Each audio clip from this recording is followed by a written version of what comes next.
Hey everyone, welcome back to our YouTube channel defence career academy. मेरा नाम है निशांत कुमार और आज मैं यहाँ पे नया वीडियो लेके आया हूँ आप लोगों के लिए जो कि बेस्ड है एनडीए एग्जाम के ऊपर।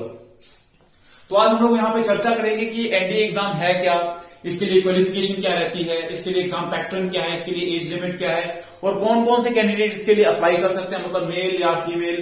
तो ज्यादा टाइम वेस्ट ना करते हुए चलिए हम लोग अपने टॉपिक के ऊपर चलते हैं। फर्स्ट हम लोग यहाँ पे ये देखेंगे कि एनडीए है क्या। एनडीए का मतलब है कि नेशनल डिफेंस अकेडमी, जो कि हमारी पुणे में है, खड़गवासला में, और ये एस्टैब्लिश हुई थी 7 दिसंबर 1954 में। इसको जनरली ट्राई अकेडमी भी बोला जाता है क्योंकि यहाँ पर ऑफिसर लाइन के तीनों विंग्स मतलब इंडियन नेवी, इंडियन आर्मी और इंडियन एयरफोर्स, तीनों कैटेगरी के जो कैंडिडेट्स हैं उनको तैयार किया जाता है ऑफिसर बनाने के लिए, और उसके बाद उनको अपने अपने विंग्स में वापस भेज दिया जाता है, जैसा कि इंडियन आर्मी, इंडियन नेवी और इंडियन एयरफोर्स में। चलिए अब ये देखते हैं कि इसके लिए क्राइटेरिया क्या है ना, उस अकेडमी तक पहुंचने के लिए। फर्स्ट इसके लिए कौन कौन अप्लाई कर सकता है, तो इसके लिए दोनों ही गर्ल्स और बॉयज दोनों अप्लाई कर सकते हैं। पहले क्या होता था कि पहले सिर्फ बॉयज इसके लिए एलिजिबल थे, बट रिसेंटली जो है सुप्रीम कोर्ट ने एलिजिबल कर मतलब परमिशन दे दी गई है, ये ग्रांट हो चुकी है परमिशन कि अब इसके लिए गर्ल्स भी अप्लाई कर सकती हैं। हाँ, लास्ट में जो 2021 में एग्जाम हुआ था 14 नवंबर को, उसमें गर्ल्स ने भी इस एग्जाम में पार्टिसिपेट किया था और कम से कम इसमें जो 1000 तक जो गर्ल्स उन्होंने भी इसका जो रिटर्न एग्जाम है उसको क्वालिफाई करा था। चलिए अब बात करते हैं कि इसकी एलिजिबिलिटी के बारे में। इसके लिए एलिजिबिलिटी क्या है, इसके लिए क्वालिफिकेशन क्या रहेगी, इसमें इसके लिए एज लिमिट क्या होगी। तो मैं आपको ये बता दूं कि इसके लिए जो एलिजिबिलिटी है, मतलब जो इसके लिए क्वालिफिकेशन है वो क्या कितनी रहेगी, 10+2। मतलब जिन भी बच्चों ने इंटरमीडिएट एग्जाम पास करा है, जो बच्चे इंटरमीडिएट में या जो बच्चे अभी +2 में पढ़ रहे हैं, वो इसके लिए अप्लाई कर सकते हैं। और साथ में मैं आपको एक और चीज बता दूं कि जो लड़के जिन्होंने नॉन मेडिकल पढ़ के रखा है वो आर्मी, नेवी, एयरफोर्स तीनों में ही जा सकते हैं, मतलब उन तीनों में से वो किसी में भी जा सकते हैं। बट हाँ, जो लड़के जिन्होंने आर्ट्स या कॉमर्स पढ़ के रखा है वो सिर्फ इंडियन आर्मी के लिए ही अप्लाई कर सकते हैं, और जो गर्ल्स जिन्होंने मतलब गर्ल्स का स्ट्रीम कुछ भी हो, चाहे मेडिकल, नॉन मेडिकल, चाहे आर्ट्स, वो भी सिर्फ आर्मी के लिए ही एलिजिबल है। और इसके लिए जो एज लिमिट रहती है वो रहती है आपके पास 16.5 to 19.5। तो इसी एज के बीच में आप कम से कम जो है एनडीए का एग्जाम 4 या 5 बार आप दे सकते हैं।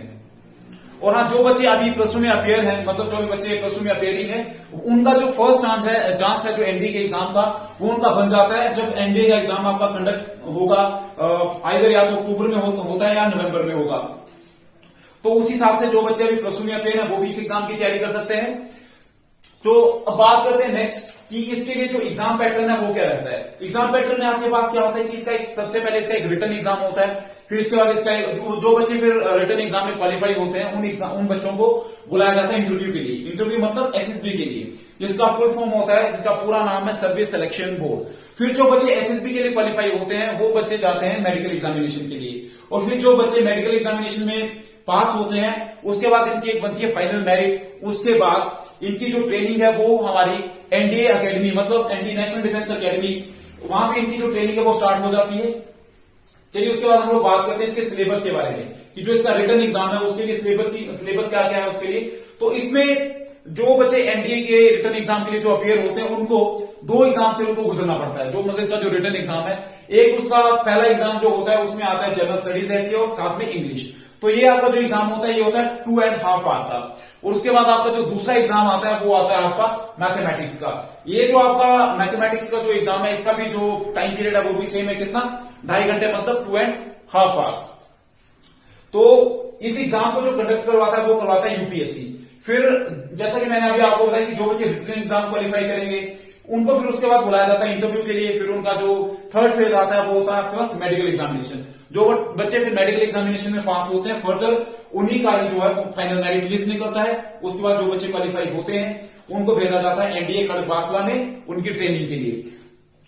ये था एनडीए को ज्वाइन करने का मतलब, इसमें एनडीए में क्या क्या रहता है, इसको कैसे इसको ज्वाइन किया जा सकता है।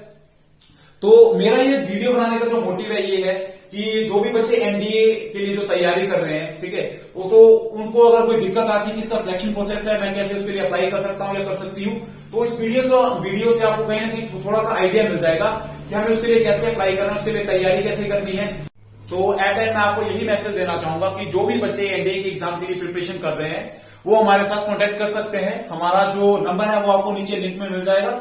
और हाँ, हमारे एकेडमी में पहले भी काफी बच्चे एनडीए में सिलेक्ट हो चुके हैं और हमारे यहाँ पे एनडीए के रिटन और एसएसबी दोनों के लिए कोचिंग करवाई जाती है। और करंटली हमारे पास एनडीए का जो बैच है वो भी हमारे पास रनिंग में है। सो जो भी बच्चे एनडीए की तैयारी करने के लिए इंटरेस्टेड हैं तो वो हमारे साथ कॉन्टेक्ट कर सकते हैं। सो एट द एंड, जय हिंद, जय भारत।